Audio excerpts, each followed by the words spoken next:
May gabi sa iyong tanan. May gabi po. Unang-unas tanan, gusto na ako pasalamatan ang tanang mga performers nato, mga nag-participate aning indak-indak nato. Kaya dili tungod sa ila, wala tayong indak-indak nato sila palagpakan. Gusto ko punta na ako pasalamatan ang mga tanang taga-gobyerno, ang mga pulis, sundalo, at TF Davao, ang atong mga CSU, at tanang mga walay tulog, gikan sugod sa pag-abris kadayawan kay nagbantay sa mga tao ato sa palakpakan ng pasalamatan nato. Salamat po gusto ng mga nanggawas para mag-celebrate, i-participate. Ako kayo nagkabang inyong pagtuban sa balaod. Imanan lang nato itong mga ordinansa, mga landmark ordinances nato. Isa dito, no smoking, katuha, liquor ban, katulo, speed limit. Unya, importante kayo na dili tayo mataka o kalat sa dalan kay para bawas na trabaho sa itong mga tiglimpyo. So, itong mga basura, dato na to, di na ito yung matakaglabay kay nailhan na yan Davao, mausas mga pinakalimpyo, mga sudan sa Southeast Asia. So, ato lang magtinaron, yan nato mapakita po na itong pagkahiusa. Importante kayo, mga nagkaroon, kita mga Davawin nyo, kabarog lang gihapon. Bisa kung sa paglisod man na, ang ilang ihatag sa tuwa, kita mo tindog, buwabante, mga pagra. So kahit nato, basta kita nakahiusa, wak tayo na ay paingnan, kundi amante ba. So, and I also would like to thank our guests from abroad for celebrating Kadayawan with us. We have China, we have the US, we have Russia, we have Palau, and we also have Japan. With us tonight. So thank you for visiting us and celebrating Kadayawan with us. Sa mga Execom, sa City Admin, City Administrator, Paboy Layog, thank you. Sa Execom, Jonah, sa baba. Ato ang mga private partners na support rin sa ato ang buwan. So, kanitanan, dili mahitabo kung wala talaga sinabot, wala talaga hiusa. Padayon ang tantanan, sa kalambuan, o padayon ta sa malipayon kinabuhi. Happy Kadayawan sa inyong tanan, mabuhay mo tanang taga Davao. May gabi sa inyo.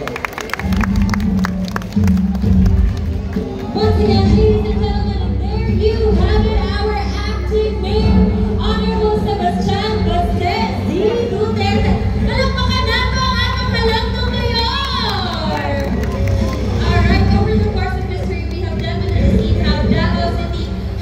Welcoming to everyone from our 11 ethno-linguistic tribes, and we are now considered as one of the melting pots of cultures in the Philippines. And I must say, that is definitely the Davao-Wenya spirit.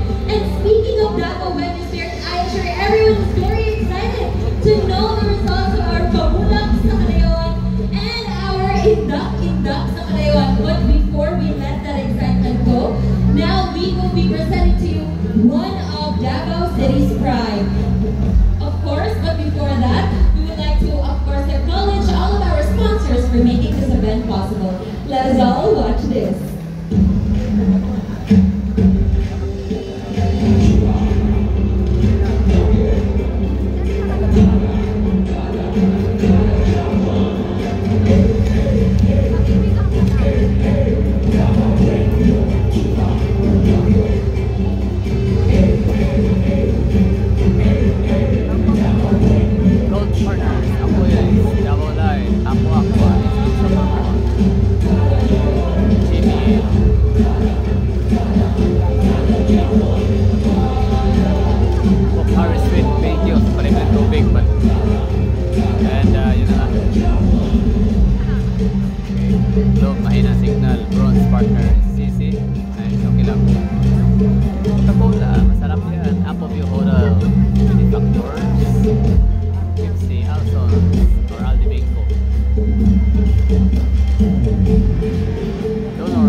Thank you.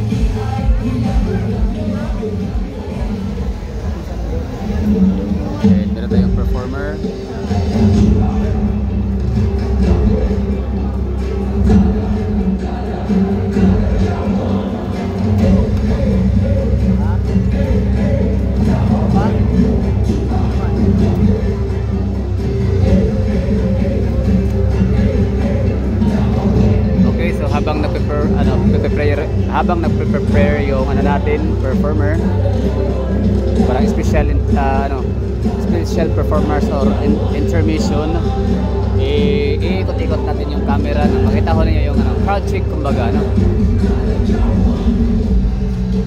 We're bringing on stage a Filipino singer, songwriter, and former chairman of the Music Committee of the National Commission for Culture and the Arts. He is a Dr. Bago awardee and Davao's Pride.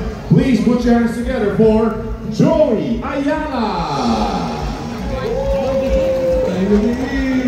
Happy Kadayawan! Salamat, Abdullah Abuan! Ako si Joey Ayala. I lived in Davao City from 1974 hanggang 1991. Kadaghanan sa akong mga kanta, binigyan natin isulat. So this first song, ang title ay Maglakad, inspired by San Pedro Street. Sige mo mag-podcast yun. Okay. Makalakaw. But in the 70s, na populasyon sa Davao, 700,000 na. Wow. Karoon kayo muna 1.7 million siguro. 1.8 na. Layo na tayo. Kaya ito makakita pang kabaw din. Doon sa palengke na may mga kabaw, may mga kambing. So this is inspired by Davao in the 70s. I was still in college when I wrote this song.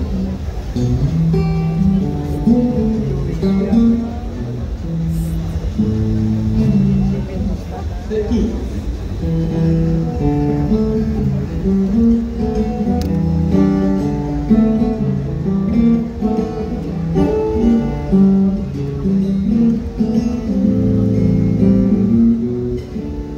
Di po bang walang magawa?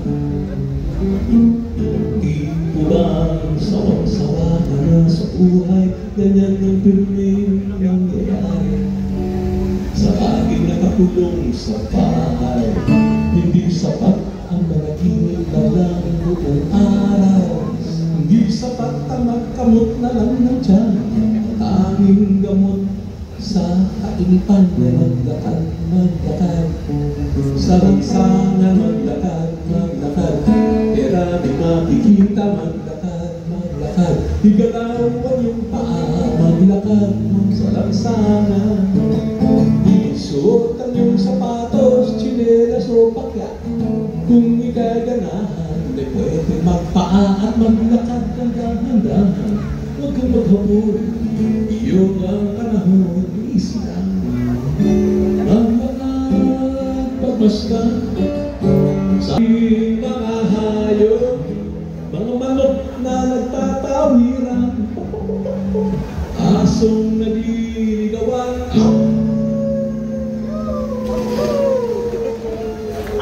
Mga ero, pusang naliligo ka ba? Kambing nagmimerienda at marami pang iba. Ayun na po, what's the sound of your favorite animal? Sige daw din.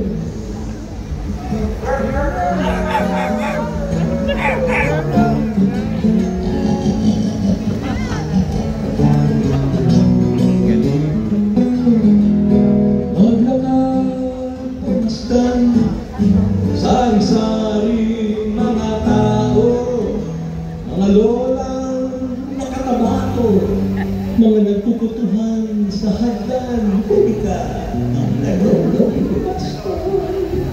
Mga batang nagkikimit ang mga talaga, at marami pang iba.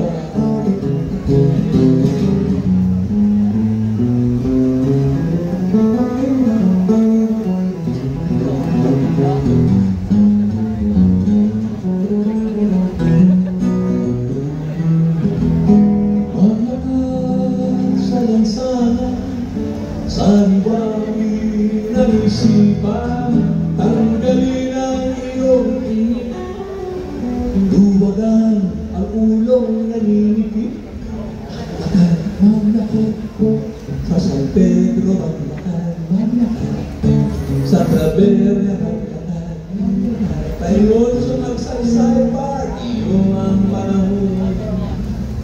sila.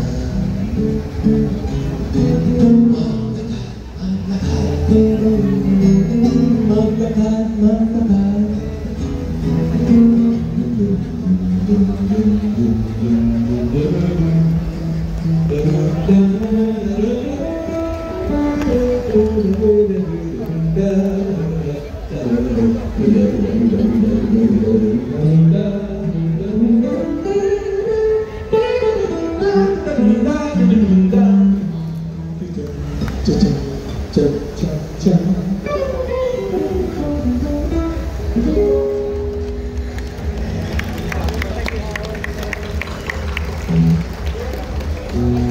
Itong susunod na awit ay pinamagatang Agila.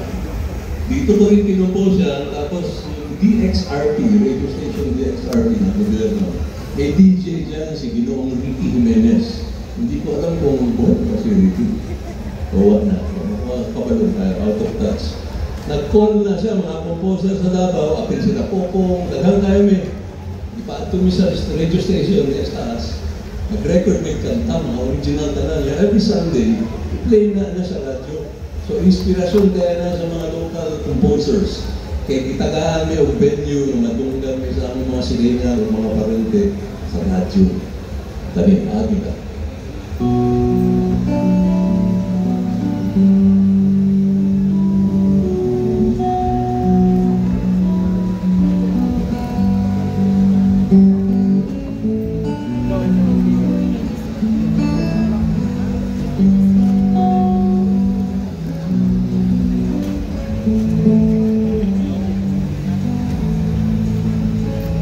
Nais kong lumipat tulad ng Agila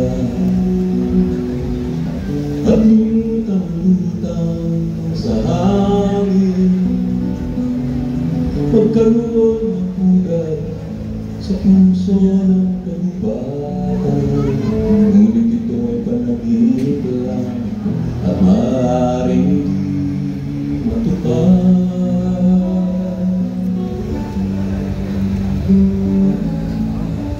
Pagkat ang kagubatan ay nawawala, mga puno nito ay nangingibang bayan. Kapag walang puno, wala rin mapupugaran.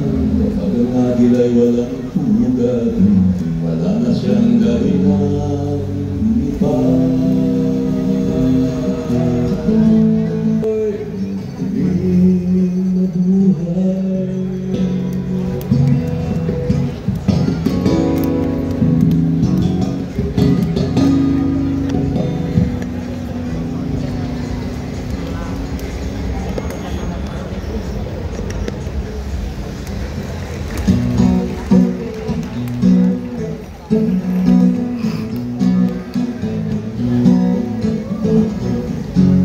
Ako'y karaniwang tao lamang, tayo'y kabayo, yan ang alam. Karaniwang hanap buhay, karaniwan ang problema, pagkain, damit at tirahan. Di ko kabisado yung siyensya, ako'y nalilito sa maraming salita. Alam ko lang na itong planeta ay walang kapalit at dapat ingatan. Kapag nasira, sino ang kawawa? Karaniwang tao saan natatakbo kapag nawasak isang mundo. Karaniwang tao anong magagawa upang batayan ng kalikasan?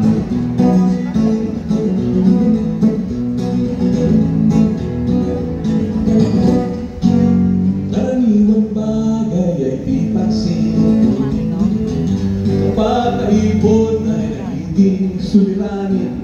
Kaunting basura ay may pundo, kotseng kabok ay umuusok, sa bumang labay umapatay sa ilog.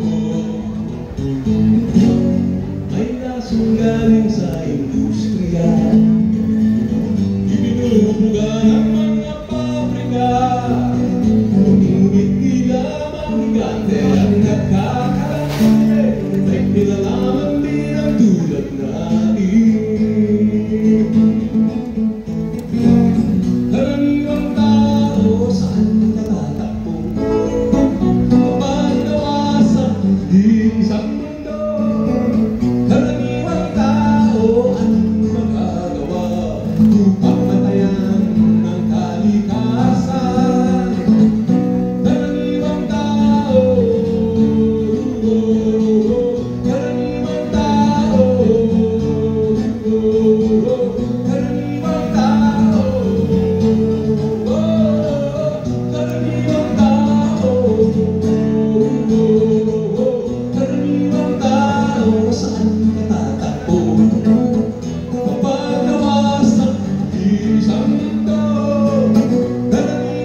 Maraming salamat, Happy Kadayawan.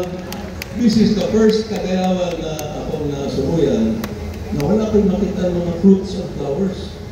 Tungkol siguro sa pagbago sa klima ba, baha, mga bagyo. Pero nabawi sa pag-harvest sa mga grabe mga energy sa mga dancer ganyan. Papakan na ito mga dancer! Dito sa enerhiya. Imbis na durian, sayang na itong i-harvest nun. In 1992, nakapuyo ka sa Quezon City. Na iniabot, kunya nagpabuhat ng music para sa first Kadayawan Festival. So nag-inom ko ng music, Kadayawan. So ito ang unang gigamit, 1992. Atong i-play karon niya, tanaw na ito kung makaanay ba mga bata, makaanay ka ng mga karaan na ito. Ladies and gentlemen, let's invite and see some members of all the 16 contingents to join Ayala of Indak-Indak sa Kadayawan in this exciting community dance. Ayaw tayo, sayang.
the legendary Joey Ayala, the behind the music for Kadayawan song jingle. And their performers.